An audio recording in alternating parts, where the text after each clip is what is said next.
अऊज़ु बिल्लाहि अस्समीउल अलीम मिनश शैतानिर रजीम।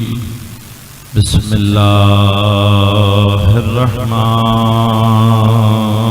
रहीम।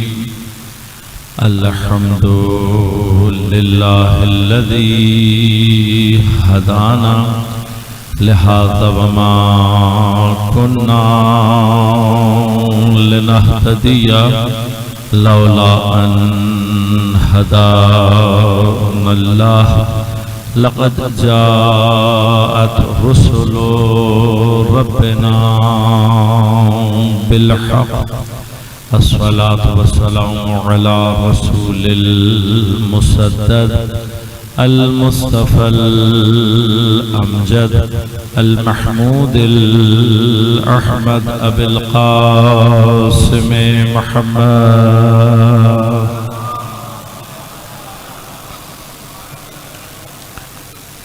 वस्सलातु वस्सलामु अला असदिल्लाहिल गालिब गालिब अला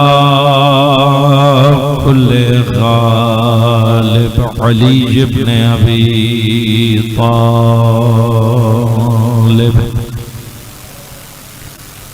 वस्सलातु वस्सलामु अला सय्यदतिल मासूमतिल मज़लूमतित ताहिरतिल बुतूल बिदअतिर रसूल फातिमत ज़हरा सय्यदत निसाइल आलमीन।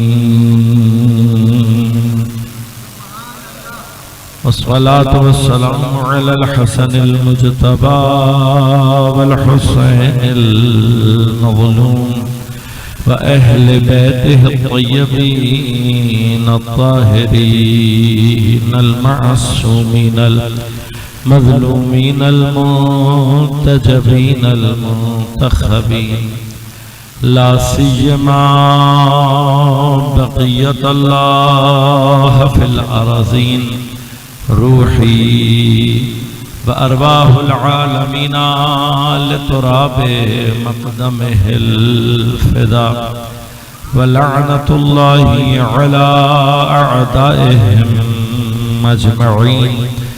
अम्मा बाद क़ाल अल्लाहु तआला फ़ी किताबिहिल करीम बिस्मिल्लाहिर रहमानिर रहीम। फ़स्अलू अहलज़ ज़िक्र इन कुन्तुम ला तअलमून। सलावत।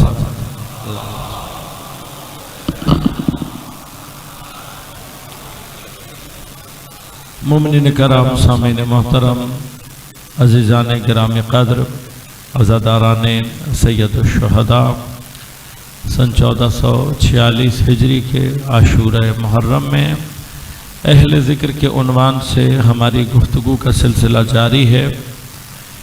मौजू पर गुफ्तगू के लिए कुरान करीम के एक मुख्तसर से फरमान को सरनामे कलाम के तौर पर इंतखाब किया और आपकी खिदमत में तिलावत का शरफ हासिल किया। परवरदिगार आलम इरशाद फरमा रहा है, फ़स्अलू अहलज़ ज़िक्र इन कुन्तुम ला तअलमून। सवाल करो अहले ज़िक्र से अगर तुम जानने वाले नहीं हो। मतालिब मैंने मुसलसल आपकी खिदमत में अर्ज़ किए। कोशिश करूँगा कि गुफ्तगू को किसी ऐसे सिमत में लेकर जाऊं ताकि हम गुफ्तगू का कोई मंतकी नतीजा और अंजाम बयान कर सकें। परवरदिगार आलम इस आयत में हमें ये हुक्म दे रहा है कि हम सवाल करें। उलमाए इल्म उसूल इरशाद फरमाते हैं कि सवाल या तलब शै तलब रहती है, लेकिन सवाल करने वाले साइल और जिससे सवाल किया जा रहा है मसऊल, इनके माबैन निस्बत के एतबार से अपनी कैफियत को तब्दील कर लेता है। अगर साइल मांगने वाला, सवाल करने वाला, तलब करने वाला और जिससे तलब किया जा रहा है, ये दोनों हम रुतबा हों, दोनों बराबर के हों, तो सवाल या तलब, सवाल रहता है लेकिन इल्तिमास बन जाता है। लेकिन अगर ये निस्बतों में फर्क आ जाए, यानी सवाल करने वाला कम दर्जे का हो, अदना हो, और जिससे सवाल किया जा रहा है मसऊल वो आला दर्जे का हो,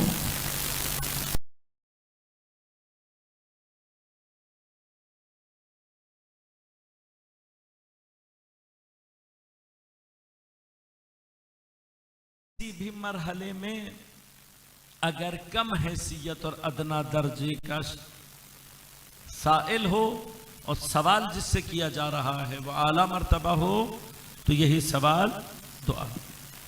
लिहाजा बहुत सारी दुआओं का लहन ही क्या है? अल्लाहुम्मा इन्नी अस्अलुका, परवरदिगार मैं तुझसे सवाल कर। यहां पर यह सवाल बिलखुसूस तलबुश्शय है, किसी शय का तलब करना। लेकिन अगर कैफियत बिलक्स हो जाए, यानी सवाल करने वाला अफजल हो जाए, आला हो, और जिससे सवाल किया जा रहा है वो कमतर हो, मसऊल का दर्जा अदना हो, सवाल सवाल ही रहता है, तलब तलब रहती है, लेकिन कैफियत के एतबार से अमर बन जाता है, हुक्म कहलाता है। लिहाजा आप किसी भी मरहले में अगर साइल अफजल हो, आला हो, और जिससे सवाल किया जा रहा है मसऊल वो कमतर हो, तो सवाल सवाल ही रहता है, लेकिन क्या बन जाता है? अम्र, हुक्म।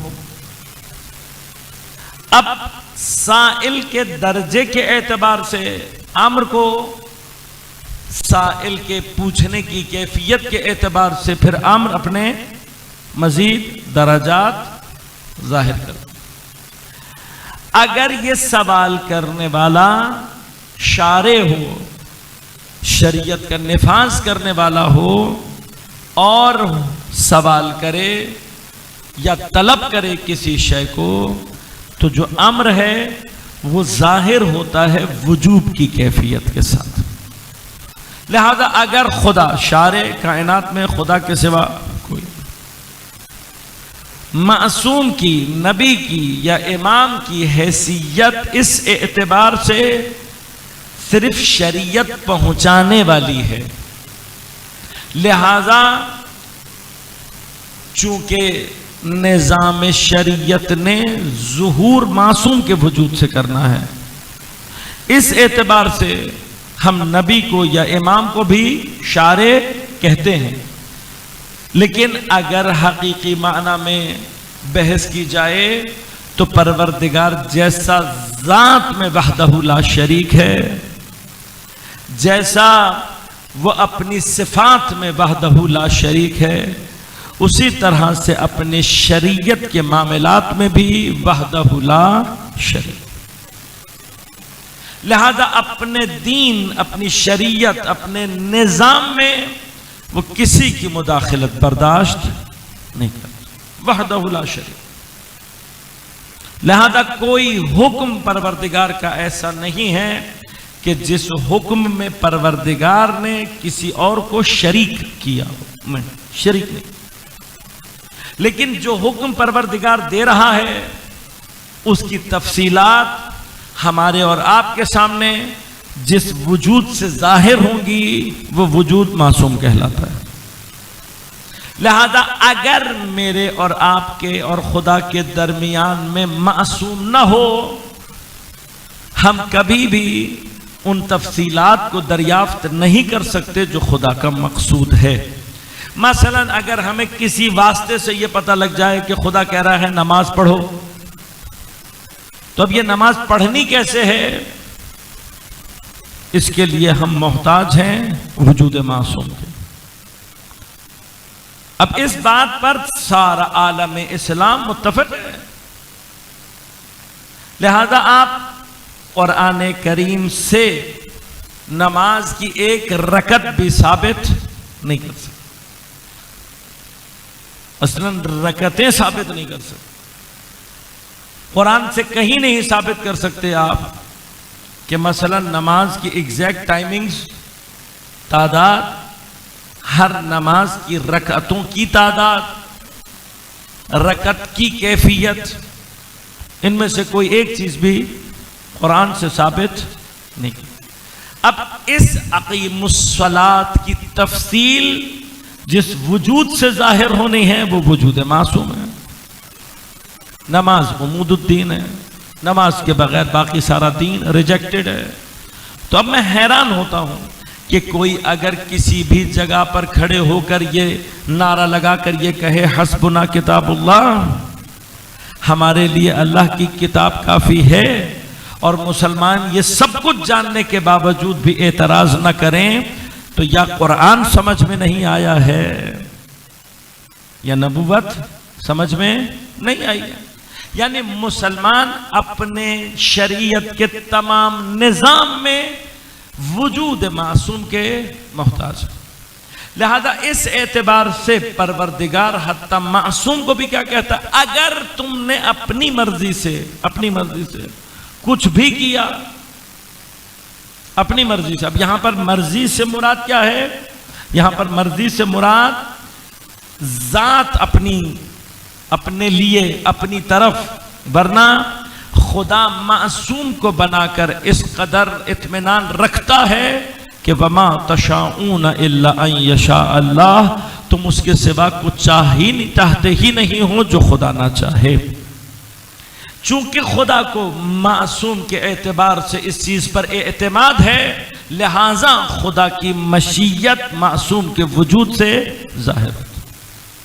और हमें इस बात का पूरी तरह से इत्मीनान, यानी नबुव्वत को, इस्मत को अगर दर्क करना है तो मरहला क्या, मरहला यही है कि मासूम उस वास्ते का, उस कनेक्टर का नाम है कि जो अपनी मर्जी से कोई एक भी अमल अंजाम नहीं देता।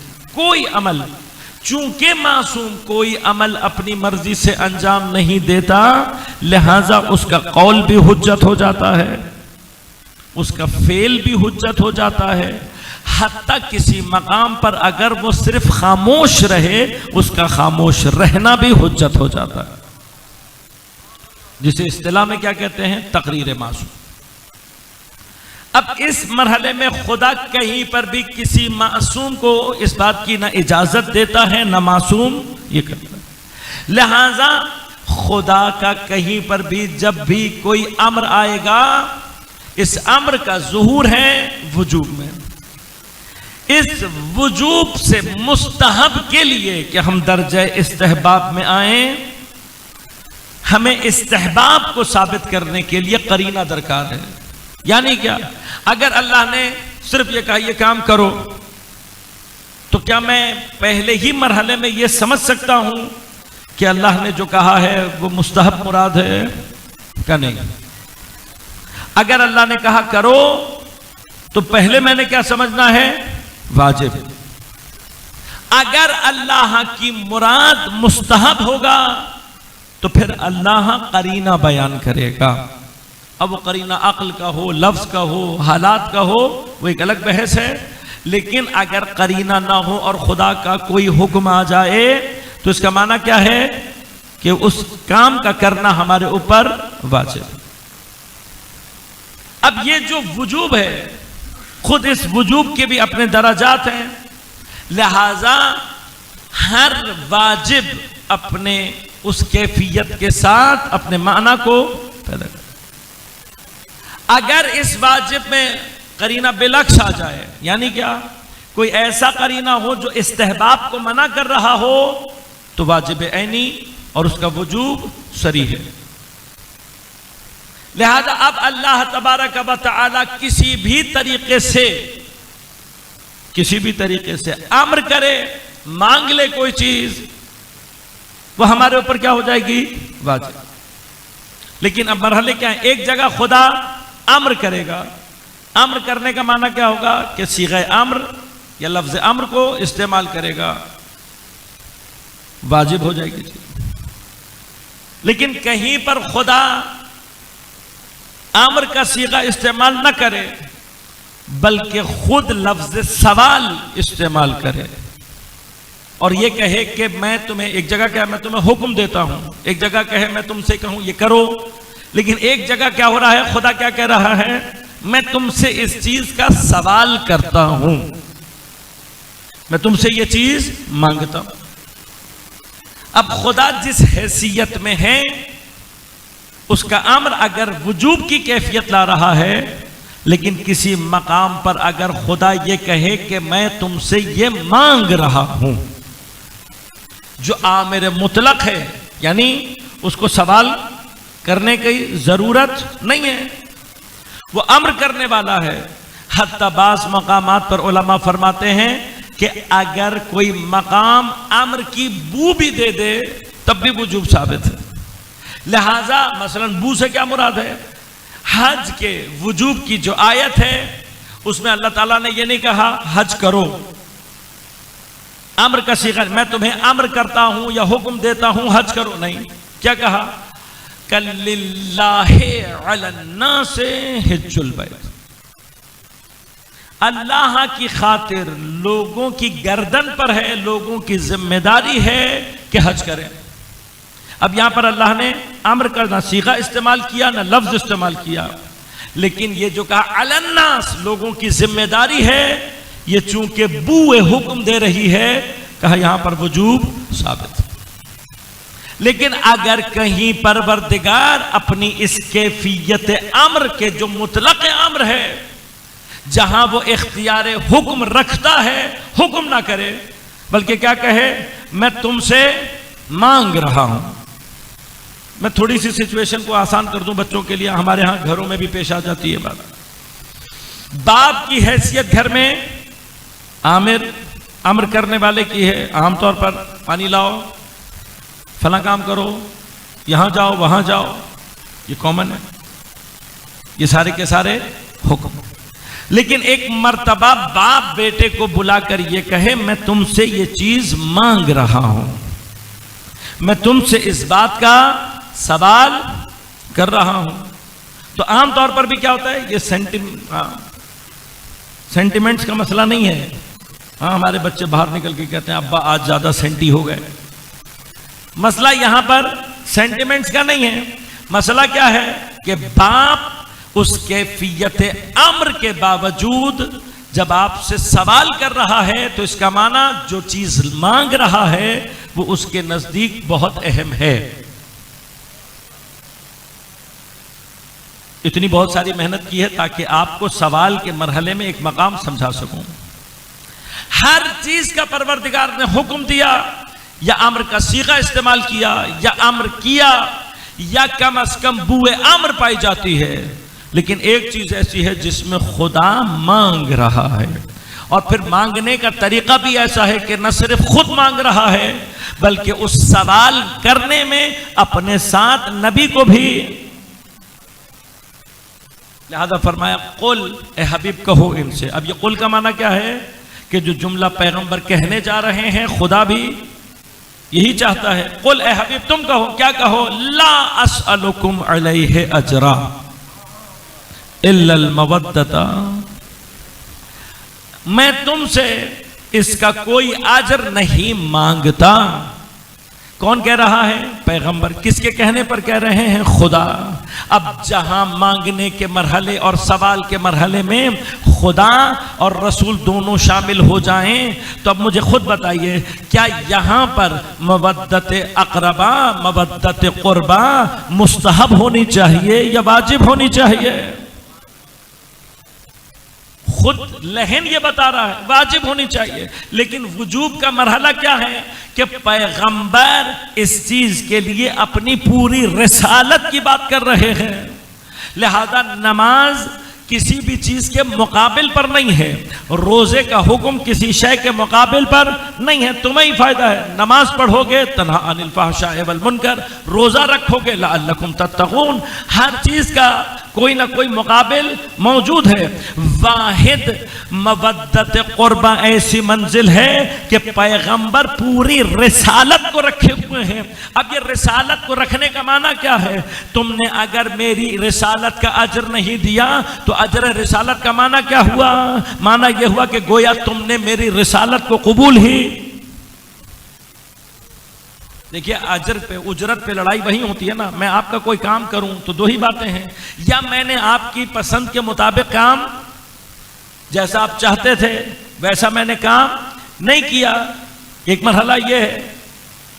लेकिन अगर मैंने आपकी पसंद के मुताबिक भी काम किया है और फिर भी आप अजर नहीं दे रहे तो उसका माना क्या हुआ कि जो कुछ मैंने किया आप उसको रद्द कर रहे हैं। अगर मेरा काम ठीक है और उसके बावजूद भी आप मुझे अजर नहीं दे रहे तो गोया आपने मेरे काम को रद्द कर दिया है। अब पैगंबर ये कह रहे हैं मुझे तुमसे अजर में कुछ भी नहीं चाहिए, वाहिद अजर जो तुमसे चाह रहा हूं वो क्या है? मेरे अकरबा की मवद्दत। इसका माना क्या हुआ? मवद्दत अकरबाए पैगंबर अजर रिसालत है। अब हमने देखना यह है, नमाज बाद में कबूल होगी, रोजा बाद में कबूल होगा, हज बाद में कबूल होगा। पहले तो यह मरहला है कि आया हमने पैगंबर की रिसालत को कबूल किया है।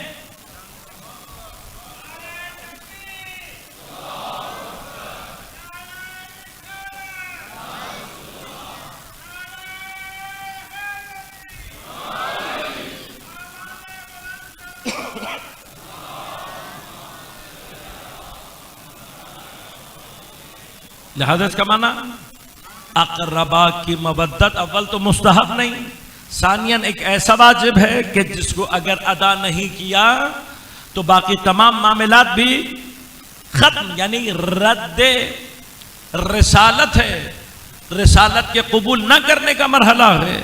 अब अगर ये कैफियत सामने आ जाए तो फिर अब आखिरी फैसला सिर्फ ये करना है कि मैं इस अकरबा की मवद्दत को फुरुआत दीन में शामिल रखूं या ये उसूल दीन का हिस्सा है। तो कानून हमारे पास बहुत आसान सा है। फुरू का कानून यह है कि अगर कोई बात जब फुरुआत दीन में हो तो उसका कज़ा हो जाना, उसका अदा न करना बाकी किसी भी चीज पर असरअंदाज नहीं होता। नमाज वाजिब है, नहीं पढ़ी तो रोजा फिर भी हो जाएगा, रोजा वाजिब है, नहीं रखा नमाज फिर भी हो जाएगी। लेकिन उसूल का कायदा क्या है कि उसूल में पूरी फहरिस्त में हर वो चीज जो उसूल का हिस्सा बनती है, किसी एक असल का इनकार करोगे बाकी तमाम के तमाम उसूल खुद ब खुद खत्म हो जाएंगे। लिहाजा उसूल से इनकार, उसूल की कज़ा तमाम दीन से इंसान को खारिज कर देती है। अब कोई अगर तौहीद का इनकार कर दे तो नबूवत का कोई फायदा नहीं, तौहीद पर ईमान रखता था, नबूवत को ना माने खारिज। तौहीद और नबूवत दोनों को मानता है लेकिन क़यामत का इनकार कर दे तो किसी एक असल का इनकार अगर बाकी तमाम के इनकार का बाइस बने तो ये क्या होता है? उसूल दीन। पैगंबर ये कह रहे हैं, खुदा पैगंबर की जबान से ये कह रहा है अगर तुमने अजर रिसालत अदा नहीं किया यानी रिसालत को रद्द किया, इसका माना यह है कि जो कोई भी अकरबा की मवद्दत को अदा न करे, न करना चाहे, इनकार नबूवत करेगा। अब जो इनकार नबूवत करे वो असल से खारिज हो जाएगा। बस इसका माना क्या हुआ कि अकरबा की मोहब्बत जुज़्व फुरुआत दीन नहीं है, उसूल दीन। अब ये सवाल का मरहला यहीं पर कि अगर खुदा अम्र करे तो शय वाजिब। अब खुदा इस आयत में भी एक अम्र कर रहा है, वो अम्र क्या है? कह रहा है सवाल करो। बस इसका मतलब सवाल करना वाजिब। दो मरहले बस इसमें अर्ज करूंगा और फिर गुफ्तगू को आगे बढ़ो। अब जब खुदा कह रहा है सवाल करो तो दो मरहले, या तो ये कि जब मेरे ऊपर कैफियत सवाल आए तभी वजूब हो, जैसे आमतौर पर होता है। बाज वाजिब वक्त के एतबार से, नमाज पढ़ो अभी नमाज का वक्त नहीं है, रोजा रखो अभी अय्यामे रोजा नहीं है, हज करो अभी अय्यामे हज नहीं। तो आया क्या सवाल इस कैटेगरी से ताल्लुक रखता है? ये पहला मरहला है। कि जब खुदा कह रहा है सवाल करो, यानी जब सवाल आएगा तब करना है सवाल, क्योंकि वहां कह रहे इन कुंतुम ला तालमून, अगर तुम जानने वाले नहीं। दूसरा मरहला, जब खुदा कहते सवाल करो तो सवाल करना वाजिब।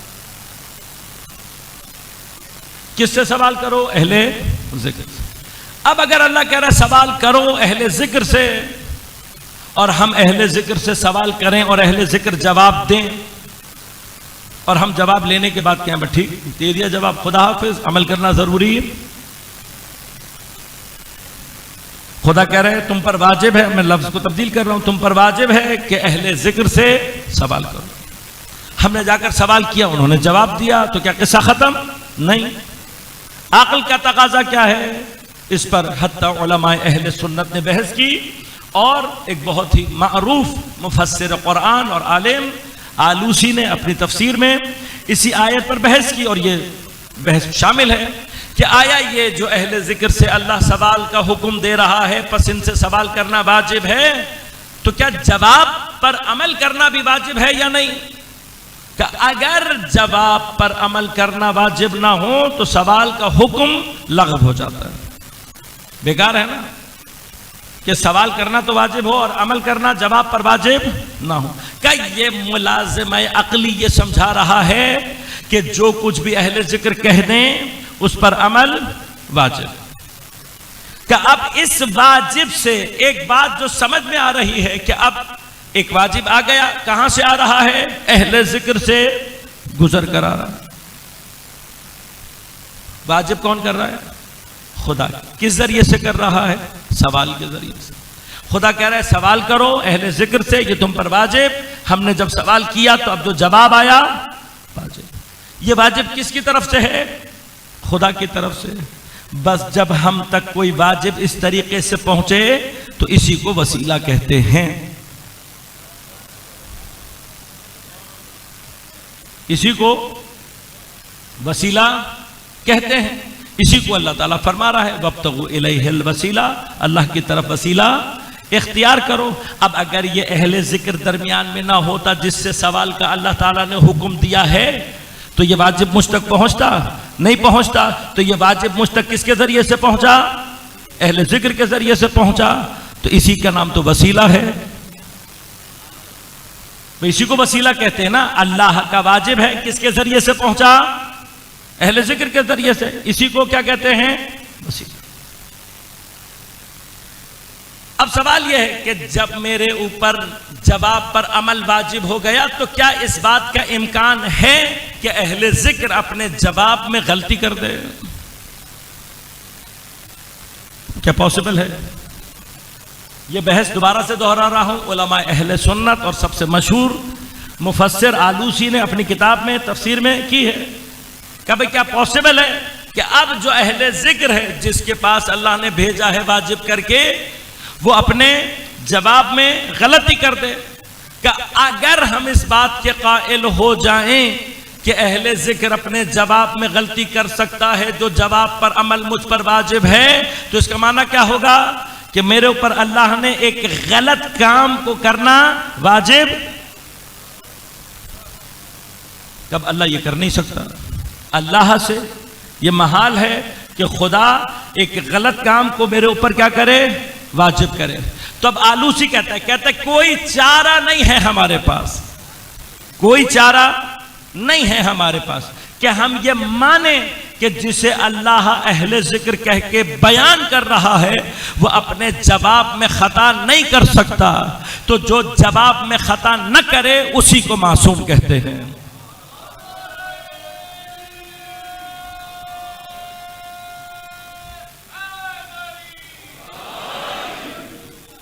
इस्मत की पूरी बहस यही है। ताज्जुब इस बात पर होता है कि अक्ल आपको यहां तक ले आए और उसके बाद वजूद भी आप मासूम के दरवाजे तक न पहुंचे। किताबों में मौजूद है, अबहास मौजूद है, यहां तक पहुंचने के बाद भी किसी को अगर इस्मत अहले बैत समझ में ना आए तो फिर बहस नहीं की जा सकती।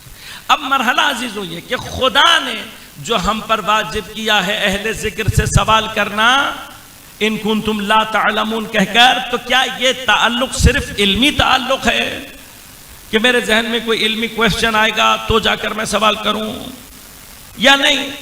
इन कुंतुम ला तअलमून मेरी हकीकत वजूद पर नाज़िर है, कि जिस पर मैं बहस आपकी खिदमत में पहले कर चुका हूं कि हमारी हकीकत वजूद क्या है।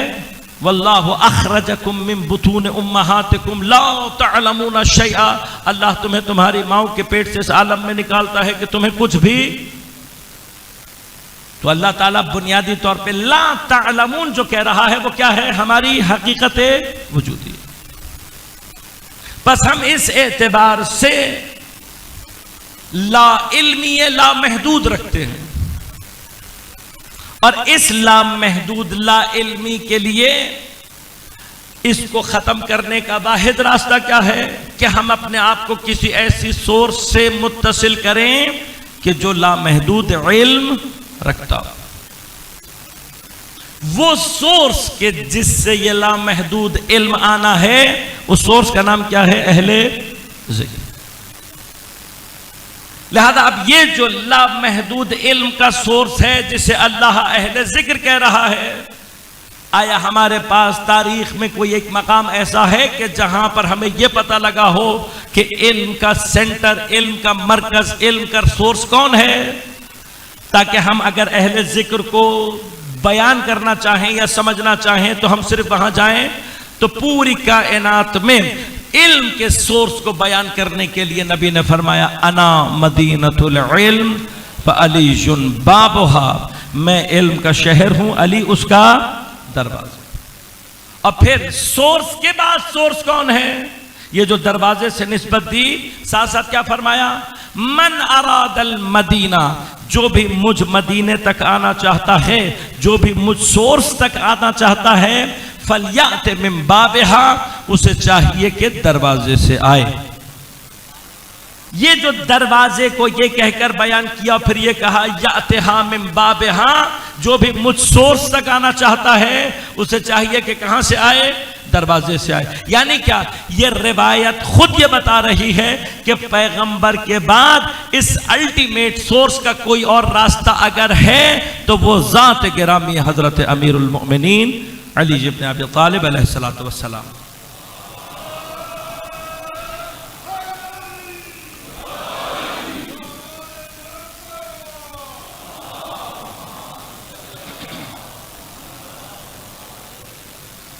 अब सवाल ये पैदा हो रहा है जिस तक मैं आपको लाना चाह रहा हूं कि जब अल्लाह ने हमसे कहा है कि सवाल करो, तो ये हमारी अहले जिक्र से वाबस्तगी सिर्फ तालीमी वाबस्तगी नहीं है, बल्कि बुनियादी तौर पर यह वजूद की वाबस्तगी है।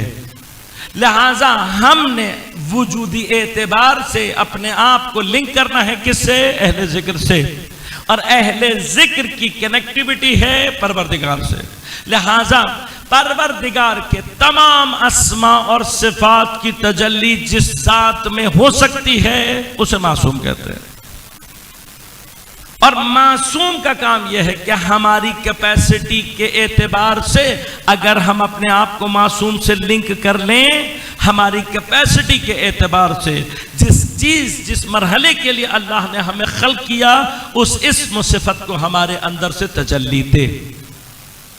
लिहाजा इंसान है कि जिसने अस्मा और सिफात इलाहिया को उसके सबसे नाजिल तरीन मरहले पर तजल्ली देकर खुदा के कमाल को ज़ुहूर देना। अब इस पूरे प्रोसेस में प्रॉब्लम कहां पर आती है, प्रॉब्लम वहां पर आती है कि जहां पर हम अपनी कनेक्टिविटी अहले जिक्र और मासूम से नहीं कर पा रहे। खूब आया ये कनेक्टिविटी पर्सनल लेवल पर है, पर्सनल लेवल पर रिक्वायर्ड है, लेकिन हकीकी माना में जो कनेक्टिविटी रिक्वायर्ड है वो एक इज्तिमाई कैफियत के साथ है, एक कलेक्टिव एफर्ट के साथ है। लिहाजा जब तक हम उम्मत नहीं बनते तब तक हमारा अहले जिक्र से राबता इमामत ईजाद नहीं हो सकता। अब ये अहले जिक्र कि जिनको अल्लाह ने अपने और हमारे दरमियान रखा है, अल्लाह ने नाम नहीं लिया, क्या कहकर मुतारिफ कराया, अहले जिक्र। तो जिक्र क्या होता है? जिक्र का आसान तरीन तर्जुमा है याद करना। हमारे यहां उर्दू में भी कॉमनली इस्तेमाल होता है। आप किसी के बारे में बात कर रहे हों और वो आ जाए तो आप क्या कहते हैं, भाई आप ही का। अब ये जिक्र जिसको अभी हमने इस तरीके से डिफाइन किया, अरबी में वुसअत ज्यादा रखता है। लिहाजा आया ये जिक्र सिर्फ जबान से किसी को दोहराना कहलाता है या नहीं? अगर जहन में भी हो तब भी जिक्र कहलाएगा या नहीं? रागिब ने कहा कहलाएगा। यानी क्या, किसी को आप अगर अपने जहन में भी याद करते हैं तो तब भी क्या कहलाएगा? एक मरहला और है, मैं बाज़ औक़ात उलमा की दिक्कतों पर हैरान होता हूं। उनमें से एक मकाम क्या ये जो जिक्र कहला रहा है ये मिन बाद निस्यानिन और मिन दूनिही, ये जो जिक्र कहा जा रहा है ये एक मर्तबा भूलने के बाद भी दोबारा याद करना कहलाएगा, या बगैर भूले भी अगर कोई कर रहा है तब भी याद करना कहलाएगा, या तमाम हाल में कहलाएगा, जिक्र ही कहलाएगा? बस याद करना, चाहे वो जबान से हो, चाहे वो जहन में हो, चाहे वो भूलने से पहले यानी बगैर भूले हो, चाहे भूलने के बाद हो, सब क्या कहलाएगा? जिक्र। अब चूंकि बहरहाल हमारे पास वक्त कम रह गया, मैं चाह रहा हूं कि गुफ्तगू को समेटूं, लिहाजा थोड़ी सी मंजिलें तेजी के साथ तय करूंगा, वरना मतालिब बहुत खुद एक अपनी जगह मतलब है, इसको थोड़ा सा तेजी से तय करूंगा वरना शायद बात अधूरी रह जाए। कि अब ये जो याद है ये खुद मुतवक्किफ है, डिपेंड करती है इल्म के ऊपर। अगर आप किसी चीज को जानते ही नहीं हैं उसे याद कर सकते हैं? नहीं। जब तक आपके इल्म में नहीं पाई जाएगी तब तक याद के मरहले में दाखिल। मसलन जिस आदमी को आप जानते ही नहीं हैं उसे याद कर सकते हैं? नहीं याद। मैंने आपसे बारहा कहा, इसको अभी भी रिपीट करूंगा, इस आयत को आपने जहां से खोलना शुरू किया ये अहले बैत के दरवाजे पर ले आते।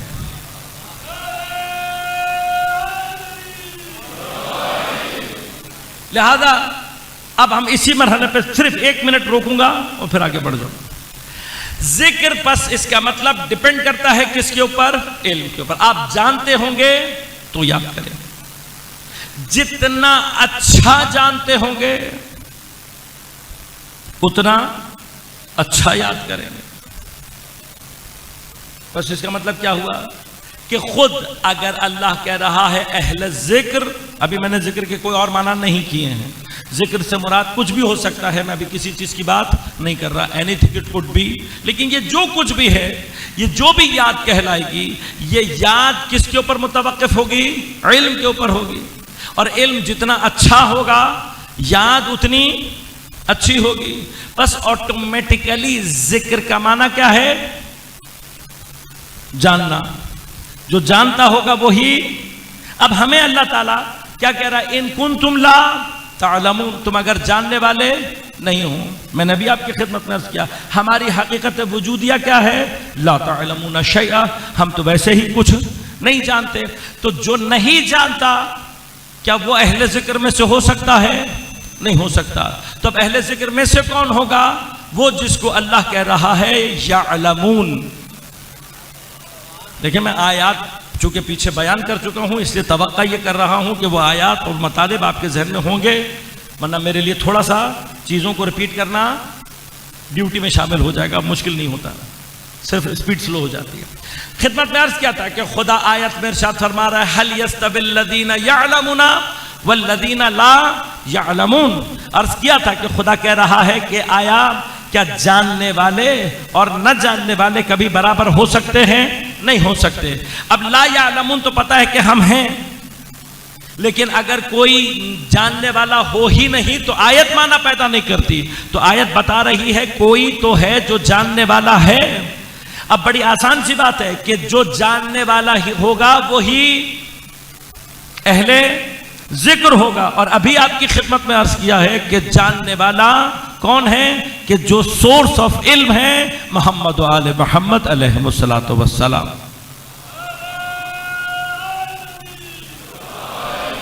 लेकिन अब मैं थोड़ा सा इसको अब टिपिकल उस पर ले जाऊं कि खूब इस जिक्र से, इस याद से क्या मुराद है कि हर नहीं का अज़्ज़िक्र अलिफ लाम खास है, यकीनन मुराद खास जिक्र है। अब इन खास जिक्रों में से ये जिक्र कौन सा हो सकता है? यकीनन जो सबसे खास जिक्र हो, और जो सबसे खास जिक्र है वो किसका है? खुद परवरदिगारे आलम। लिहाजा और मुख्तलिफ करीने कुरान में मौजूद हैं कि अल्लाह ताला ने अपने जिक्र को जिक्र करार दिया, यही जिक्र मुराद है। बहुत सारे करीने कुरान में मौजूद हैं, लेकिन और अगर करीना कोई ना भी हो तो अज़्ज़िक्र अगर खास है तो अल्लाह से ज्यादा खास कोई जिक्र नहीं हो सकता। लिहाजा अज़्ज़िक्र से मुराद अगर अल्लाह की याद है, तो फिर मैं फॉर्मूला रिपीट कर रहा हूं कि अगर अल्लाह का जिक्र मुराद है और अहले जिक्र अल्लाह का जिक्र करने वाले हैं, तो अल्लाह का सबसे अच्छा जिक्र कौन करेगा? जो जितना अल्लाह को जानता अच्छा होगा। अब मैं फिर सवाल करता हूं कि कौन है कि जो अल्लाह को जानता होगा? हमारा हाल तो यह है कि हम वैसे ही कुछ नहीं जानते। जो कुछ नहीं जानता वो अल्लाह को क्या जानेगा? लेकिन आया कोई है कि जो अल्लाह को जानता होगा? तो फिर देखा पैगंबर कह रहे हैं, या अली, खुदा को या मैंने पहचाना है या तूने पहचाना।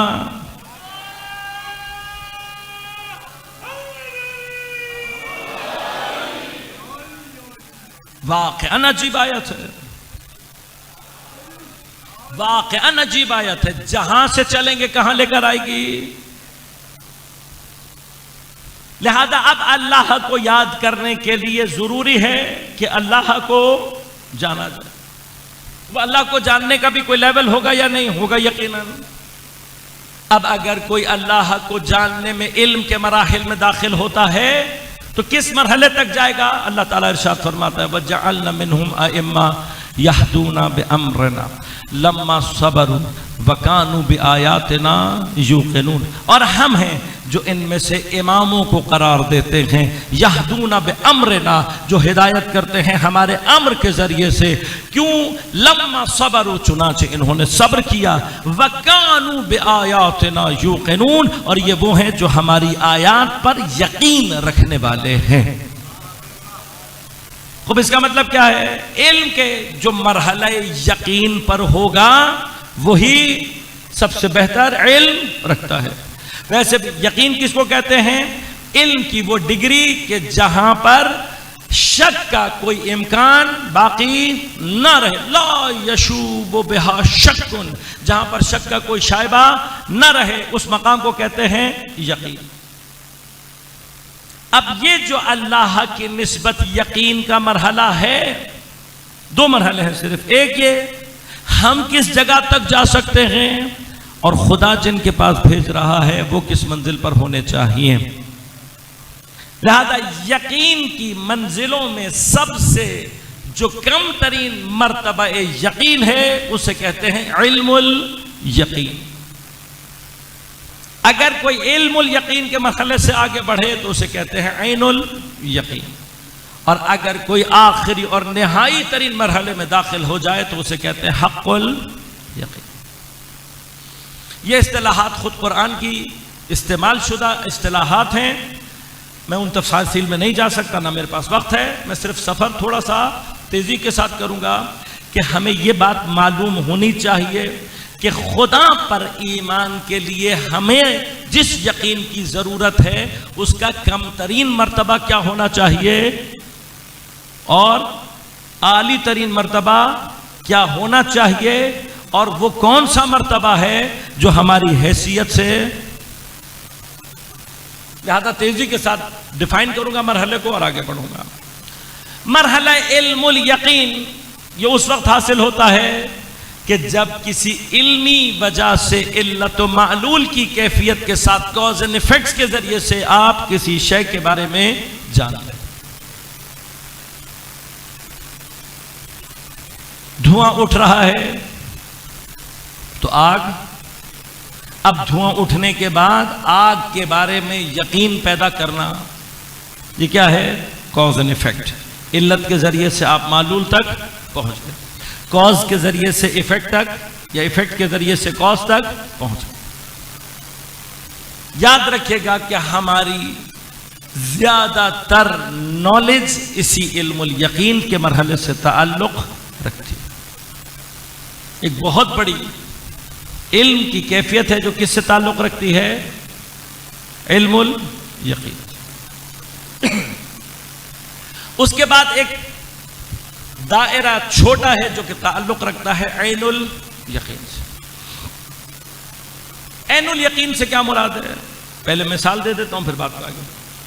अभी तक आपने धुआं देखकर आग का यकीन पैदा किया था और आप चलते चलते चले गए और आपने देखा आग लगी। ये क्या कहलाता है? ऐनुल यकीन। यहां पर ये जो ऐन का लफ्ज इस्तेमाल किया गया है, ये इस यकीन का एक टूल है, एक टूल है जिसे क्या कहते हैं? आंख। यकीनन हर चीज को हम आंख से नहीं देख सकते, लिहाजा जो हमारे बाकी डिटेक्टर्स हैं वो बाकी चीजों का ऐनुल यकीन हासिल करते हैं। यहां पर ऐन से क्या मुराद है? आंख सिर्फ मिसाल के तौर पर इस्तेमाल हुई है, यानी वो यकीन जिसको हम बाकायदा अपने सेंसेस से डिटेक्ट कर सकें। अब जो कुछ भी हमारे 5 सेंसेस के जरिए तक आता है हम तक, वो क्या कहलाता है? ऐनुल यकीन। उसके लिए देखना जरूरी है। यहां पे देखना सेंस के माना में इस्तेमाल हुआ है, यानी वो यकीन जिसको आप हिस कर चुके हों। लिहाजा आवाज देखी जाएगी नहीं सुनी जाएगी, कान में आ गई तो यकीन हो जाएगा। खुशबू के लिए नाक काम करेगी, जायके के लिए जबान काम करेगी, सर्दी गर्मी के लिए, सख्ती नरमी के लिए टच सेंस। अब जिस भी चीज को आप इन चीजों के जरिए से डिटेक्ट कर लेंगे, यह मरहला क्या कहलाएगा? ऐनुल यकीन। इससे ऊपर का मरहला क्या है? इससे ऊपर का मरहला है जो कहलाता है हक़्क़ुल यकीन। हक़्क़ुल यकीन क्या है? मैं मिसाल दे रहा हूं, लेकिन मिसाल फ़िलन इस कैफियत से सिर्फ तकारुब के लिए है, सिर्फ नजदीक करने के लिए, वरना एग्जैक्टली मिसाल नहीं है। वो मरहला यह है कि अभी तक जो आपने आग लगी हुई देखी थी, खुदा ना खास्ता आपका हाथ या पांव उस आग में चला गया। गर्चे ये जो हम मिसाल दे रहे हैं, हम मजबूर हैं यहां पे थोड़ा सा, वो मजबूर यूं है कि यहां पर भी बिलाखिर आपकी एक सेंस ही है जो आग की एक कैफियत को दर्क कर रही है, लेकिन आपके वजूद के अंदर इस आग के जलने के बाद आग से मुतअल्लिक जो यकीन का मरहला होगा, वो यकीनन देखने के मरहले से। लिहाजा एक मरहला देखना और एक मरहला क्या है? उस शय के आसार को कबूल कर लेना, असर को कबूल कर लेना उस शय के। यह मरहला कहलाता है हक़्क़ुल यकीन। अब सवाल सबसे पहला पैदा यह होता है कि हमारा खुदा से मुतअल्लिक जो हमसे मांगा गया है वो मरहला क्या है? जो मरहला हमसे मांगा गया है खुदा की निस्बत, वो मरहला इल्मुल यकीन का मरहला है। उसकी वजह क्या है? उसकी एक वजह यह है कि खुदा इस बात से बहुत बुलंद है कि उसे हिस किया जा सके। अब यहां पर आभास बहुत सारी हैं, मैं जाऊंगा तो बाहर बहुत दूर तक चली जाएगी बात, लेकिन इशारा करता चलो। बहुत कुछ वो है कि जिसे हम डिटेक्ट करते हैं अपनी हिस के जरिए से। हिस से डिटेक्ट करने के बाद अगला मरहला वो होता है जिसे हमारी आक्ल डिटेक्ट करती है। आक्ल जो चीज डिटेक्ट करती है वो हिस कभी भी डिटेक्ट नहीं कर सकती। अब मैं मिसाल दूंगा, सिर्फ घर जाके सोच लीजिएगा अगर बात यहां समझ में ना आए। हमारी आंख सिर्फ 4 चीजें देखती है, मतलब अगर ये 4 उंगलियां हैं तो हमारी आंख को ये 4 नजर आएंगी, लेकिन ये 3 जमा 1 हैं, 2 जमा 2 हैं, ये आंख नहीं कर रही होती। आंख को ये कितनी नजर आएंगी? 4। ये 4 कैसे बन रहा है? 1 जमा 3 करके या 2 जमा 2 करके? ये कौन कर रहा है? ये अक्ल। ये बहुत नाजिल तरीन मरहला आपको समझाया है ताकि सिर्फ आपको फर्क का अंदाजा हो जाए कि हिस के दायरे और अक्ल के दायरे में फर्क क्या है। लिहाजा अब इस अक्ल के जरिए से जितना कुछ भी आप डिटेक्ट करते चले जाते हैं कि जिसमें फिर पूरी माकूलात का जहान है, ये सारे का सारा अक्ल का काम। आखिरी जो मरहला बचता है वो मरहला कल्ब का कहलाता है, कि जिसके लिए फिर तफसीलात इंशाअल्लाह कभी रही तो तफसीलात से अर्ज करूंगा, लेकिन आज सिर्फ इशारा बयान कर दूं। अक्ल की सरहद खत्म होती है जाकर इन्फिनिटी पर, यानी जहां कहीं पर भी इन्फिनिटी आ जाएगी या इन्फिनिटी की तरफ मूव हो रही होगी, वहां पर आपकी अक्ल हथियार डाल देगी, क्योंकि अक्ल इन्फिनिटी को कभी भी दर्क नहीं कर सकती। वाहिद चीज जो कि इन्फिनिटी को दर्क यानी सिर्फ उसको महसूस करती है कि इन्फिनिटी होनी चाहिए,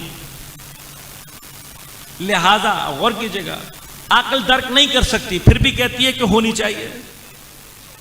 तभी आप अपनी मुख्तलिफ चीजों के अंदर इन्फिनिटी को, मैथमेटिक्स के सेट में इन्फिनिटी, यह आपका बनाना बता रहा है कि आपकी अक्ल ये तो कहती है कि होती है, चाहे उसको समझ में ना। तो अब ये अक्ल को कौन बता रहा है कि होनी चाहिए? वो चीज जो इस इन्फिनिटी को दर्क करती है वो कहलाता है कल्ब। लेकिन कल्ब भी सिर्फ क्या कर सकता है? डिटेक्ट कर सकता है। इससे ज्यादा, एक है डिटेक्ट, एक है इहाता करना, ये दो अलग अलग चीजें हैं। हम ये नहीं कह रहे कि कल्ब इहाता करता है, नहीं, इन्फिनिटी जिसका इहाता हो जाए वो इन्फिनिटी होती ही नहीं। अब ये बिल्कुल ऐसे डिटेक्शन की मिसाल क्या है? जैसे मेटल डिटेक्टर है, दरवाजा लगा हुआ है, अगर आपके लिबास में कहीं पर भी कोई मेटल की चीज होगी और आप उससे गुजरेंगे, वो बीप बता देगा। अब बीप बचाकर वो सिर्फ ये बताएगा कि आपके पास मेटल है, कितना बड़ा है, कैसा है, कहां रखा है, ये नहीं बताता। तो कल्ब का काम वाहिद क्या है? इन्फिनिटी को बीप करना, वो बता देता है कि है, इससे ज्यादा कुछ नहीं चाहता। जो चीज हमारे अंदर खुदा की निस्बत इल्मुल यकीन के मरहले में भी, अब गौर कीजिएगा, मैंने अर्ज किया खुदा की निस्बत जो इल्म हमसे रिक्वायर्ड है वो क्या है? इल्मुल यकीन। क्यों? इसलिए कि हमारी हिस, हमारी सेंसेस खुदा को डिटेक्ट नहीं कर सकते, क्योंकि वो इससे बियॉन्ड है, हम नहीं कर ही नहीं सकते। लिहाजा अल्लाह ने हमसे ये चाहा भी नहीं। दूसरे मरहले में क्या कहा? इल्मुल यकीन। क्यों? आकल सिर्फ ये कर सकती है कि इफेक्ट्स को देखकर कॉज तक पहुंच जाए, इल्लत को देखकर मालूल तक पहुंच जाए। यही काम है जो अक्ल करती है, यही अक्ल रिक्वायर्ड है। खुदा जो बार बार कहता है क्यों मेरी आयत के अंदर गौर व फिक्र नहीं करते? क्योंकि किसी एक आयत के अंदर भी इंसान गौर कर ले, खुद ब खुद खुदा तक पहुंच जाएगा। ऑटो है। ये इल्म हमारे पास होना चाहिए, लेकिन इस इल्म के मरहले से आगे बढ़कर कल्ब तक पहुंचना, कि कल्ब हमारा खुदा को उस तरीके से बाकायदा डिटेक्ट कर ले, ये इंसान के लिए उस वक्त तक मुमकिन नहीं है जब तक कि वो मासूम से अपने आप को कनेक्ट ना कर ले। उसकी वजह क्या है? वजह ये कि मैंने अर्ज किया कि खुदा ऐनुल यकीन के मरहले से, कि जो मरहला है वो उसके लिए होगा जिसका कल्ब खुदा को दर्क कर रहा होगा। वो हम कर सकते हैं। यहां तक हम जब अगर हम खुदा की निस्बत ऐनुल यकीन की बात करेंगे तो वहां पर फिर मुराद हमारी हिस्स नहीं होगी, वहां पर मुराद क्या होगा? हमारा कल्ब। लिहाजा गौर कीजिएगा, एक रिवायत, एक मकाम जो आपने बारहा सुना होगा, ये इतनी बहुत सारी बहस की है ताकि आपको वो जगह समझा सकूं। वाकई आपने कई मरतबा सुना हुआ होगा एक मरतबा इस तनाजुर के साथ गौर कीजिएगा। किसी ने आकर हजरत अमीर से सवाल किया, कहा या अली क्या आप अनदेखे खुदा की इबादत करते हैं? या अली क्या आप अनदेखे खुदा की इबादत करते हैं? अब यहां पे अनदेखे से क्या मुराद है, ये अपनी जगह पूरी बहस है, लेकिन मैं बहुत आसान करके आप, यानी वो कहना क्या चाहता है, आप अनडिटेक्टेबल खुदा की इबादत करते हैं, यानी क्या आपका खुदा ऐसा है कि जो डिटेक्ट ही ना हो सके? तो क्या मसला है अगर खुदा डिटेक्ट ना हो सके? कोई प्रॉब्लम है? सवाल दोबारा रिपीट करूं। पहला तो यह क्या वाकयान खुदा डिटेक्टेबल है, लेकिन कहां से है? ना आंखों से, यानी ना सेंसेस से, ना अक्ल से, सिर्फ कल्ब से। या अली क्या आप अनडिटेक्टेबल, अब क्या मसला है अगर खुदा अनडिटेक्टेबल रह जाए? कोई प्रॉब्लम है? भाई आंखों से तो नजर आना नहीं है, अक्ल में भी नहीं आना, तो कल्ब में भी ना आए, क्या मसला है? ना हो डिटेक्ट। क्या खुदा का डिटेक्ट होना जरूरी है? बगैर डिटेक्ट के काम नहीं कर सकते। हम देख रहे हैं ना, कॉज एंड इफेक्ट काफी है? नहीं, काफी नहीं। क्यों? टेक्नोलॉजी का शुक्र है, याद इसीलिए अदा करता हूं बार बार कि मेरे लिए, हमारे लिए बहुत सारी चीजें शायद कन्वे करना आसान हो। देखिए यहां पर इस वक्त वाईफाई मौजूद है या नहीं? बहुत सारे सर यूं हिल रहे हैं, जब मैं आप में से किसी को भी नहीं पता कि यहां वाईफाई है या नहीं। पता है आप लोगों को? किस किस को पता है कि यहां वाईफाई का कोई सिग्नल आ रहा है? तुम्हें पता है? कैसे पता लगेगा? तो इसका मतलब आपको तो नहीं पता ना।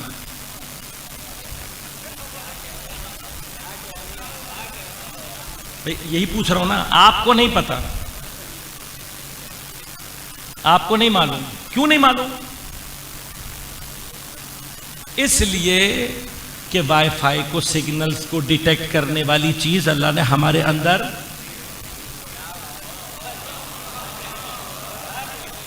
और अभी तक वो टेक्नोलॉजी फेल नहीं आई है कि आप कोई चिप लगवा लें तो आपको भी पता लगने लगेगा। हमारे अंदर वाईफाई का डिटेक्टर नहीं लगा हुआ, बस हम कभी भी वाईफाई को, इन वेव्स को, इन चीजों को डिटेक्ट नहीं कर सकते। तो जिनकी औकात यह है अपनी बनाई हुई चीज को डिटेक्ट नहीं कर सकते, वो खुदा को,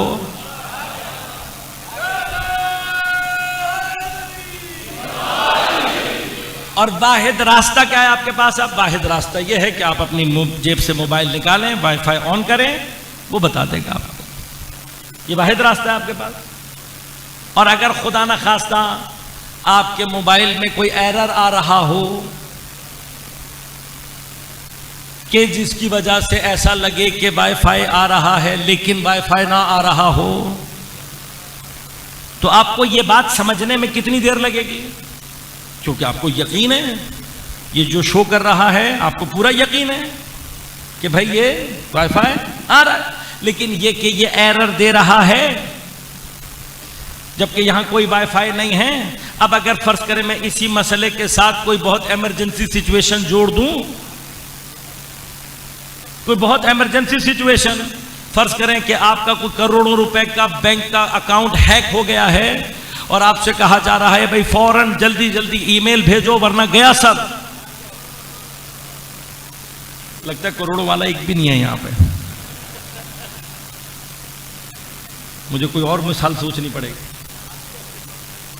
है नौजवान ज्यादा नजर आ रहे हैं, इनके हिसाब से देता हूं कि तुमने वो जो मसलन अमेरिका में फलां बैंक के लिए या फलां जॉब के लिए अप्लाई किया था, उसका जवाब आ गया है। अगर तुमने 2 मिनट के अंदर अंदर रिप्लाई नहीं किया तो अब कुछ समझ में आ रहा है। ऐ काश मैंने अपने जवानों के लिए ऐसी ही मोहब्बत अपने ज़माने के इमाम की निस्बत पैदा की होती। मेरा कसूर, ये हमारा कसूर कि हम अपने नौजवानों के दिल में ये तड़प अपने ज़माने के इमाम की निस्बत नहीं पैदा। ये हमारा कसूर। वरना इस वक्त इंटरनेट की तलब जिस तरह से आपको बगैर वाईफाई के जीने नहीं देती, अगर वाकई अपने ज़माने की तलब पैदा हो जाए तो 1 मिनट ज़माने के इमाम के बगैर गुजारना मुश्किल हो जाता। और अगर मेरे अंदर यह तलब पैदा नहीं हो रही तो मुझे इलाज की ज़रूरत है, इलाज की ज़रूरत है। मैंने उस दिन भी मिसाल दी थी, पानी प्यास लगना बंद हो जाए, डॉक्टर साहब बैठे में हैं, प्यास लगना बंद हो जाए क्या होगा? मर जाएंगे, पता भी नहीं लगेगा, मर जाएंगे पता भी। क्यों? डिहाइड्रेशन होती है। अगर प्यास ना लगे, डिहाइड्रेशन हो रही है, आपको प्यास नहीं लगेगी, कुछ देर में बेहोश हो जाएंगे और फिर फौत हो जाएंगे। लिहाजा अगर खुदा ना खास्ता किसी को यह बीमारी लग जाए तो उसे क्या चाहिए? फौरन इलाज कराए। और अगर इमाम की तलब वजूद में नहीं है तो ईमान कब मर जाएगा पता भी नहीं चलेगा।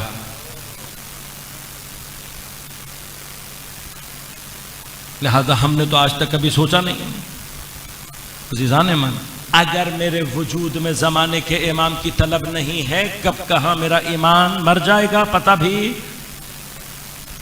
ये लुत्फ़ व एहसान है सैयदुश्शुहदा का कि इस फर्श के ज़रिए से हमें वो पानी के जुर्ए पिलाते रहते हैं कि कहीं हम मरमरा।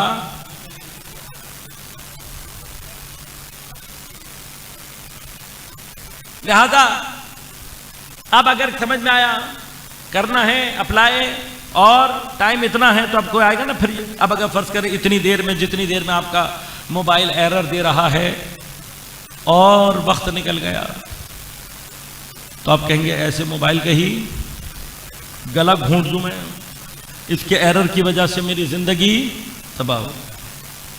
लिहाजा इस चीज से बचने के लिए जरूरी है, जो चीज हमारे अंदर उसको डिटेक्ट करने की सलाहियत नहीं है, जो डिवाइस हम अपने और उसके दरमियान में रखते हैं, जरूरी है कि उसमें एरर,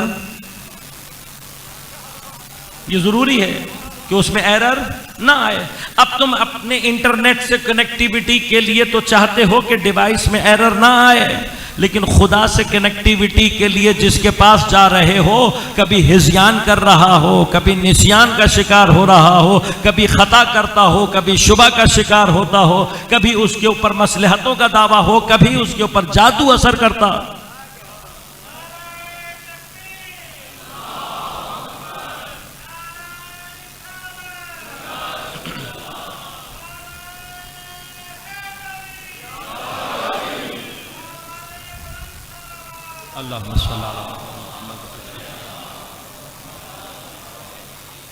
एक 5-10 मिनट आपकी इजाजत से ज्यादा ले सकता हूं, माजरत के, सिर्फ बात को मुकम्मल करना चाह रहा हूं ताकि बात आज कहीं नतीजे तक पहुंचे। लिहाजा अज़ीज़ान मन, अब आपको और हमें नहीं पता लगेगा इसके बगैर।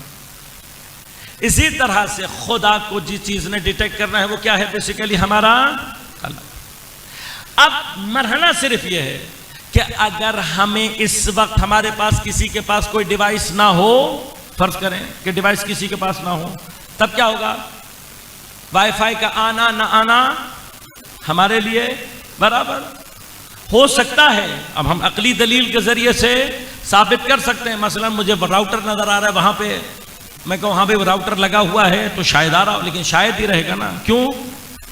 ये राउटर काम कर रहा है या नहीं, इसका यहां तक रेंज आ रहा है या नहीं, ये कोई क्योंकि डिटेक्ट नहीं है।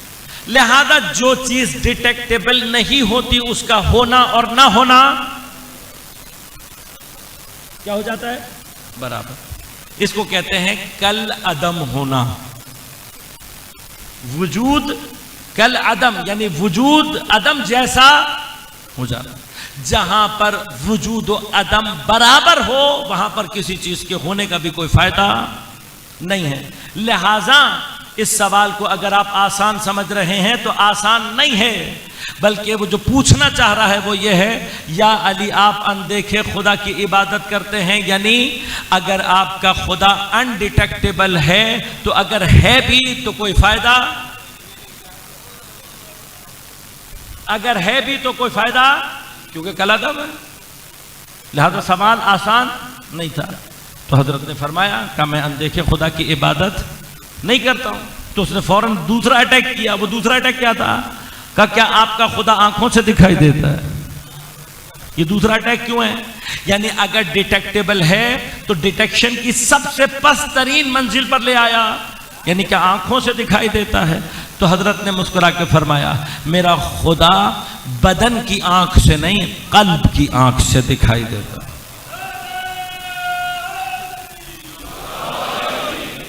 वाहिद डिटेक्टर ऑफ इंफिनिटी कौन है? कल्ब। अब सवाल यह पैदा होता है कि यह कल्ब जो इस इंफिनिटी को डिटेक्ट करके खुदा के लिए उस मकाम तक पहुंचेगा, इसका माना क्या हुआ? क्या हम खुदा को डिटेक्ट करने के मरहले में इल्मुल यकीन के मरहले से निकलकर ऐनुल यकीन के मरहले में जा सकते हैं, लेकिन वहां पर ऐनुल यकीन से मुराद क्या होगी? कि हमारा कल्ब खुदा को डिटेक्ट कर सके। अब मुश्किल सिर्फ यह है कि हमारे पास कोई ऐसा डिटेक्टर नहीं है, कोई ऐसी चीज नहीं है जो खुदा को डिटेक्ट कर सके। उस मरहले के लिए अल्लाह ने जिसको रखा हुआ है वो है जो खुदा की निस्बत हक़्क़ुल यकीन के मरहले में होता है। अब जो मैंने आपको मिसाल दी थी कि कोई अगर आग के अंदर चला जाए, आग तक पहुंच जाए, यानी उसके आसार को कबूल करने के मरहले में आ जाए, ये मरहला हक़्क़ुल यकीन का कहलाता है। अब इसमें भी थोड़ा सा गौर कीजिएगा कि आग की निस्बत अशिया का कैफियत और अमल मुख्तलिफ है। अगर कोई शय आग की कैफियत से तनासुब रखेगी तो उसका रद्द अमल अलग है, और अगर कोई आग की सिफात से तनासुब नहीं रखेगी तो अमल मुख्तलिफ है। लिहाजा आप एक ही वक्त में लकड़ी और लोहा दोनों आग के अंदर डाल दें।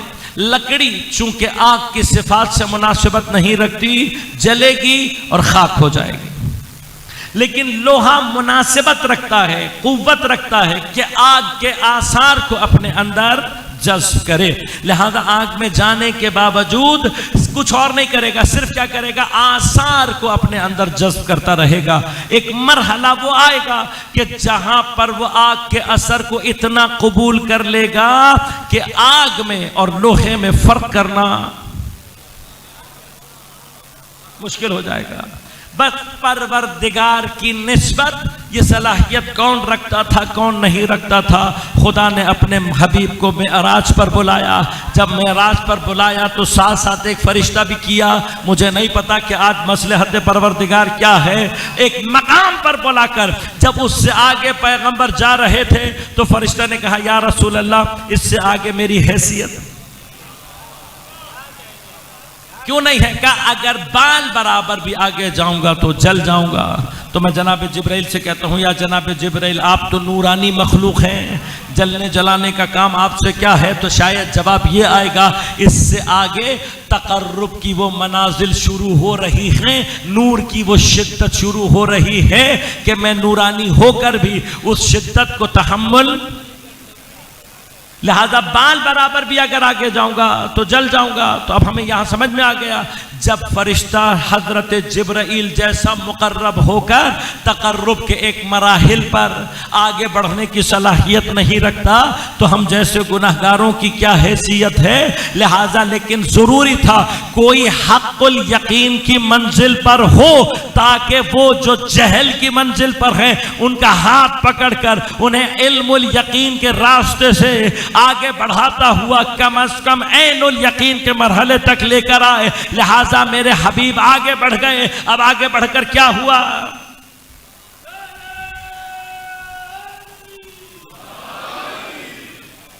हाँ, वहां पहुंचकर क्या हुआ? क्या भाई इतने नजदीक हो गए कि जैसे दो कमानों का फासला औ अदना, इससे भी आगे। या मौला इससे आगे क्या हो सकता है? भाई इससे आगे वही हो सकता था कि जहां पर अब्द और रब के दरमियान में फर्क करना। लेकिन ये कमाल अमानत है कि कोई इस जगह पर पहुंचकर भी अपने सर को सजदे में रखकर कहता है सुबहान रब्बियल आला व बिहम्दिही। परवरदिगार की निस्बत इस अमानत को अदा करने के लिए हुसैन करबला में, और ये अमानत अदा हो जाए, हुसैन अपने बेहतरीन अफराद को खुदा की बारगाह में कुर्बान। कोई मासूम की इताअत में किस मंजिल यकीन पर पहुंच सकता है। करबला में इस कैफियत को मुतजल्ली करने वाली जात हजरत अबुल फज़ल अब्बास, मज़हरे इताअत मासूम है। लिहाजा खुद मासूम गवाही दे रहे हैं, अस्सलामु अलैका अय्युहल अब्दुस सालिह अल मुतीअ लिल्लाहि व लिरसूलिहि व लिअमीरिल मुमिनीन वल हसन वल हुसैन अलैहिमुस्सलातु वस्सलाम। तमाम इताअतें जिस वजूद में सिमट आए उस वजूद को अब्बास कहते हैं।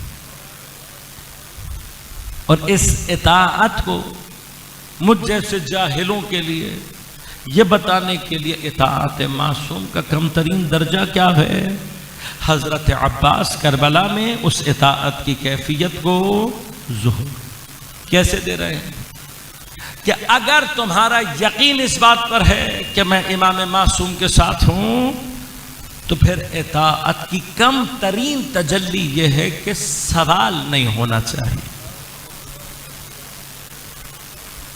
क्या, क्यों, कैसे, कब, कहां, किस लिए।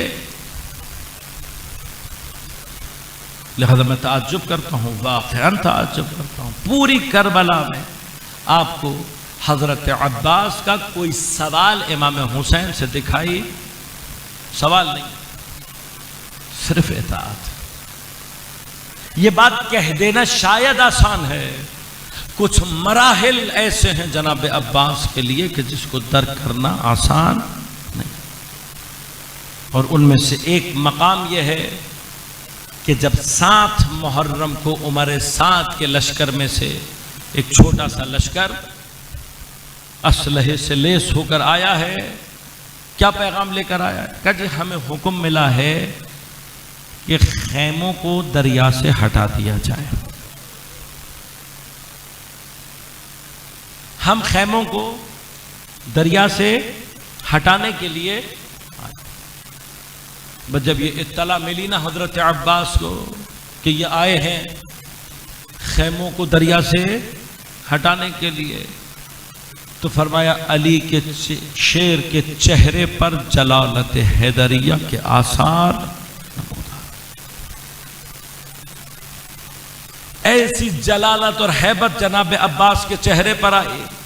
एक मर्तबा तलवार निकाली और लश्कर के सामने खड़े होकर जमीन पर खत खींचा। मुझे नहीं पता आज अली का शेर जलालत की किस मंजिल पर है। एक मर्तबा ललकार के कहा किसी की माँ ने अगर दूध पिलाया है तो यह खत उबूर करके दिखा। तारीख करबला ये कह रही है खत को उबूर करना तो कुजा, तलवार निकालना तो कहां। किसी के अंदर इतनी जुर्अत नहीं थी कि हजरत अब्बास की आंखों में आंखें डाल सके। लिहाजा पूरा लश्कर डर के मारे आंखें झुकाई हुई हैं, तलवार के दस्तों पे कंपकपाते हुए हाथ हैं, जुर्अत नहीं है किसी में। यहां अली का शेर तमाम हैबत के साथ खड़ा हुआ है, तमाम जलालत और रोब के साथ खड़ा हुआ है। और वहां पर किसी ने आकर पुष्ट पर हजरत अब्बास से कहा इमाम हुसैन कह रहे हैं कि खैमे हटा दो।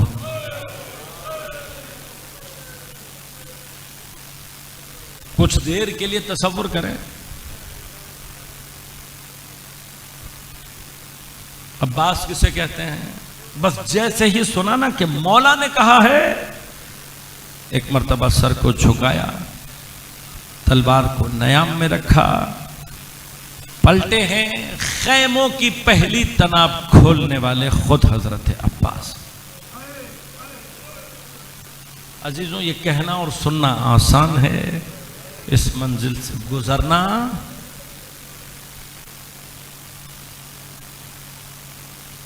ऐसे कई इम्तिहान हैं जिससे अब्बास करबला में गुजरे।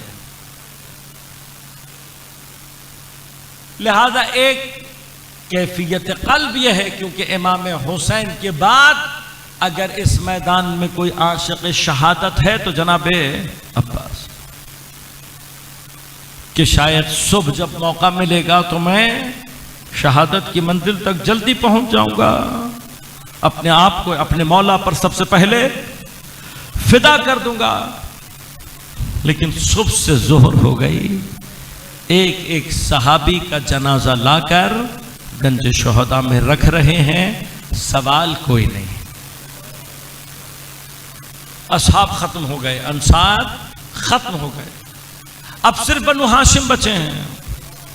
और कभी तारीख पढ़कर देखिएगा, इस वक्त करबला में बनु हाशिम के जितने तकरीबन अफराद मौजूद हैं, ये सब हजरत अब्बास से उम्र में कम हैं। इन्हें हजरत अब्बास ने अपनी आगोश में पाला है, इन सब को हजरत अब्बास ने तरबियत दी है, शागिर्द हैं सब हजरत अब्बास के। लेकिन क्या हुआ, एक मरहला इम्तिहान और शुरू हो गया। जिनको अब्बास ने अपनी आगोश में पाला है, एक एक करके लाकर लाशें उनके गंजे शहीदा में रख रहे हैं। कभी अब्बास का लाशा ला रहे हैं, कभी कासिम के टुकड़े उठाकर ला रहे हैं, कभी औन मोहम्मद के जनाजे, हत्ता अपने 3 और भाई हैं कि जिनके जनाजे लाकर रख दिए गंज शोहदा में, मगर सवाल कोई नहीं। वो एक मकाम है कि जब सब खत्म हो गया तब भी सवाल कोई नहीं। रावी कहते आए हैं और चुपचाप इमाम हुसैन की खिदमत में सर झुकाकर खड़े हो गए। इमाम जानते हैं, एक मर्तबा क़याफ़े पर नजर डाली, आंखों में अश्क आ गए। इमाम फरमाते हैं, अब्बास तुमसे तो अहले हरम को आस है, अब्बास तुम तो बच्चों की ढारस हो, अब्बास तुम मेरी कुव्वते बाजू हो। बस फिर एक जुमला कहा है हजरत ने, कहा अब्बास तुम तो मेरे लश्कर के अलमदार हो। बर्रावी कहते हैं ये जुमला जब कहा ना हजरत ने कि तुम लश्कर के अलमदार हो, तो बस एक मर्तबा दाएं देखा मेरे मौला ने, एक मर्तबा बाएं देखा और कहा मौला वो लश्कर कहां रहा जिसका अब्बास अलमदार था। कहा अब्बास तुझसे मेरे दिल को कुव्वत है, तू मेरी कुव्वत दिल है, भाई ये सुनना था, वापस आ गए। लेकिन जब दोबारा खैमों के सामने से गुजर रहे थे तो एक मर्तबा बच्चों के अल-अतश की आवाज को सुना। खुदा जाने इस कदर दर्दनाक आवाज अल-अतश है कि एक मर्तबा हजरत ने खैमे का पर्दा हटाकर देखा कि बच्चे शिद्दत प्यास से कुछ ऐसे हैं जो खुश्क मशकीज़े पेट पे लगा रहे हैं, कुछ ऐसे हैं जो जमीन में जरा सी नमी महसूस करके अपने रुखसार जमीन पर रख रहे हैं कि शायद कोई नमी का एहसास हो जाए। भाई ये कैफियत नहीं देखी गई। एक मर्तबा जनाब सकीना को आवाज़ दी, शहजादी आई, एक मर्तबा खुश्क मशकीज़े को अलम से बांधा, अलम और मशकीज़ा एक हाथ में लिया, दूसरी आगोश में जनाब सकीना को गोद में लिया और दोबारा चलते हुए इमाम हुसैन के पास आकर खड़े हो गए। अब जब इमाम ने नज़र की, एक मर्तबा आंखों से अश्क जारी हुए, रो कर कहते हैं जाओ भाई जाओ, बच्चों के लिए पानी की कोई सबील करो। रावी कहते हैं हजरत ने जंग का लफ्ज इस्तेमाल नहीं किया, लिहाजा मुती हुसैन तलवार लेकर मैदान में नहीं उतरा। करबला के बाद जब जनाब उम्मुल बनीन हुसैन और हुसैन के बच्चों का पुरसा ले चुकी ना, तो सबसे आखिर में अपने बच्चों को रोने के लिए क्या किया करती थी, आ जाती थी जन्नतुल बकी में और जमीन पर 4 निशान खींचकर उनके पास बैठ जाती थी। कभी अपने अब्बास को याद करती थी, कभी अपने अब्दुल्ला को याद करती थी, कभी अपने उस्मान को याद करती थी। नाम ले लेकर रोती थी बीबी। लेकिन कभी कभार एक शेर कहती थी हजरत अब्बास के बारे में, और उनके शेर का मतलब यह था, मेरे शेर तुझे तलवार की इजाजत नहीं मिली, तू नेजा लेकर मैदान में उतरा, काश तू तलवार लेकर उतरता, किसी में जुर्अत न होती तेरे सामने आने। जो नेज़े से फुरात का घाट आजाद कराए वो अब्बास है। फुरात का घाट आजाद कराकर घोड़े को तराई में उतारा मेरे मौला ने। एक मर्तबा मश्क सकीना को पानी से भरा, और फिर एक अजीब काम है जो मेरे मौला ने अंजाम दिया। आज तक उरफा उलमा इस काम की मुख्तलिफ तौजीहात पेश करते हैं।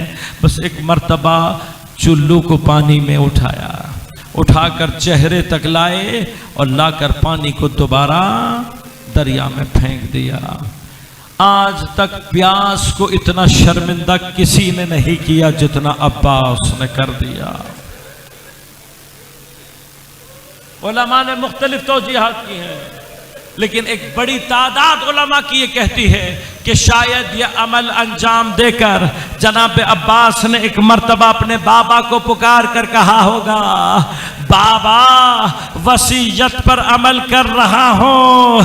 अरे आपका बेटा पानी में है, लेकिन आपकी वसीयत थी अब्बास अगर करबला में पानी तक पहुंच जाए, याद रखना जब तक नबी का बेटा प्यासा है, अली का बेटा पानी न पिए।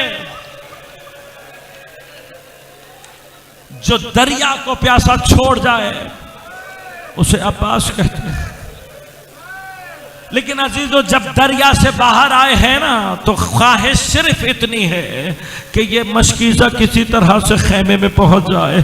अरे बच्चे मेरे इंतजार में हैं, मैं पानी के लिए चला हूं। अब तो बच्चों को बड़ी ढारस होगी, अब्बास चचा गए हैं, अब तो पानी जरूर आएगा।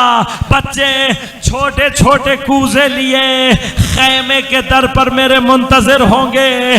बस अजीजों, भैया आखिरी हाजत है जो अब अब्बास के कल्ब में है। शायद लबों पर दुआ होगी, परवरदिगार ये मश्क किसी तरह खेमे पहुंच जाए। लिहाजा जब नहर से बाहर निकले, देखा नखलिस्तान का रास्ता नजदीक है। मेरे मौला ने नखलिस्तान का रास्ता इख्तियार किया। उलमा कहते हैं भाई यही रास्ता मेरे मौला पर भारी पड़ गया। क्यों? मैदान में किसी की जरूरत न थी अली के शेर के सामने आता, लेकिन नखलिस्तान में दरख्तों के पीछे से छुप छुप कर हजरत पर वार कर रहे थे। बस एक मलऊन का वार कारीगर साबित हुआ। मेरे मौला का दायां बाजू शहीद हो गया। बस दाएं बाजू का कटना था, नेजा भी गिर गया। बस अब मश्को अलम हाथ है बाएं हाथ में है। मेरा मौला बार बार खैमों की तरफ देख रहा है, आगे बढ़ रहा है। एक मलऊन को और मौका मिला, ऐसा वार किया, हजरत का बायां बाजू कलम हुआ। बस अजीजों, इससे पहले कि अलम गिरकर शहीद हो, मेरे मौला ने एक मर्तबा मश्क के तस्मे को अपने दांतों में दबा लिया। अज़ादारों, यहां अलम गिरा, वहां हुसैन का दिल बैठ गया। एक मर्तबा हजरत आगे की जानिब बढ़े और एक मर्तबा नखलिस्तान से बाहर निकलकर मैदान में वारिद हुए। रावी कहता है अली का शेर मैदान में इस कैफियत में वारिद हुआ, दोनों बाजू कटे हुए थे। मश्क दांतों में दबाई हुई थी, निगाह खैमे पर थी, बस ये मश्क किसी तरह से पहुंच जाए। बस जब मश्क को देखा कि जनाब अब्बास खैमे की तरफ जाना चाहते हैं, एक मर्तबा शिम्र ने चीख कर कहा, खबरदार मश्क न पहुंचने पाए। अगर हुसैन ने पानी पी लिया तुम में से कोई जिंदा भला मत जा नहीं सकेगा। बस आजादारो, जैसे ही ये आवाज लगी ना, एक बड़ी तादाद कमानदारों की चिल्लों में तीरों को जोड़ा गया। इतने तीर हजरत की तरफ फेंके गए, तारीख कहती है गोया करबला में तीरों की बारिश हो रही थी। अब जो मेरे मौला ने तीरों को देखा, बेदस्त है अली का शेर, वह कुछ और तो न कर सका। एक मर्तबा अपने आप को घोड़े के ऊपर झुका दिया, अपने सीने को मश्क सकीना की ढाल बना दिया। अरे जितने तीर आ रहे थे मेरे मौला की पुश्त में पैवस्त होते जा रहे थे। रावी कहता है, जब मैंने मक्तल की तरफ निगाह की, मुझे हजरत का बदन दिखाई नहीं दे रहा था, बस तीर ही तीर दिखाई दे रहे, सिर्फ तीर दिखाई दे रहे हैं। कहा लेकिन जब तक मश्क में पानी था, अब्बास खैमे की तरफ जा रहे थे, पर किसी मलऊन ने एक मर्तबा ऐसा ताक के तीर मारा, मश्क सकीना में आकर लगा। मश्क दोबारा हुई, पानी नहीं बहा, अब्बास के दिल का खून बह गया। अब्बास के दिल का खून का जैसे ही मश्क पारा हुई, अब्बास ने खैमों की तरफ जाने का इरादा तर्क कर दिया। गोया अब अब्बास खैमों में जाना ही नहीं चाहते थे। शायद ये सोच रहे होंगे, अरे सकीना को क्या मुंह दिखाऊंगा, हुसैन के बच्चे कूजे लिए मेरे मुंतजिर होंगे। बस असीजो इसी आलम में थे जब मलऊन ने आगे बढ़कर हजरत के सरे अक़दस पर गुर्ज मारा। गुर्ज का लगना था, मेरे मौला की पेशानी दोबारा हो गई। अली का शेर जुलजना की पुश्त पर ठहर न सका। बस अजीजो, अब जो मेरा मौला पुश्त जुलजना से जमीन पर गिरा है, तो गिरता हुआ इंसान अपने हाथों का सहारा लेता है, लेकिन जिसके दोनों बाजू कटा थे, पुश्त के बल गिरे, पूरे वजन से गिरे, पुश्त के सारे तीर बदन के आर पार हो गए। बस इस मंजिल पर आवाज देकर कहा, अलैका बिर्री अस्सलाम या अबा अब्दुल्लाह। रावी कहता है, इस आवाज का आना था हुसैन कमर थाम के करबला की जमीन पर बैठे रोकर कहते हैं, अलाना इनका सारा जहरी, अब हुसैन की कमर टूट गई। मुझे नहीं मालूम, मुझे नहीं मालूम टूटी हुई कमर से हुसैन अब्बास तक कितनी देर में पहुंचे, लेकिन रावियों ने कहा, जब अली का शेर बेदस्त होकर, जब अली का शेर बेबस होकर जमीन पर पड़ा हुआ था, एक मर्तबा आवाज लगाई गई, जिसने बदला लेना है, सिफ़ीन का बदला, जमल का बदला, नहरवान का बदला। अरे सारे बेगैरत जमा हो गए, बेदस्त शेर, बेबस शेर इतनी तलवारें बरसाई। जब हुसैन अपने भाई के लाशे पर पहुंचे, अब्बास की लाश की कैफियत को देखा। अरे जिस हुसैन ने अपने अली अकबर का लाशा उठाया, जो कासिम के टुकड़े ले आया, जिसने अली असगर को उठा लिया, अरे अपने अब्बास को उठा न सके। एक मर्तबा निगाह की, अलम को उठाया, खैमे की तरफ चले। अरे खैमे के दरवाजे पर बच्चे कूजा लिए बैठे थे। जैसे ही अलम नजदीक आया, एक मर्तबा दौड़ते हुए गए। अब जो देखा, अलम तो आ रहा है, अलमदार नहीं। कूजे जमीन पर फेंके, रो कर कहती है सकीना,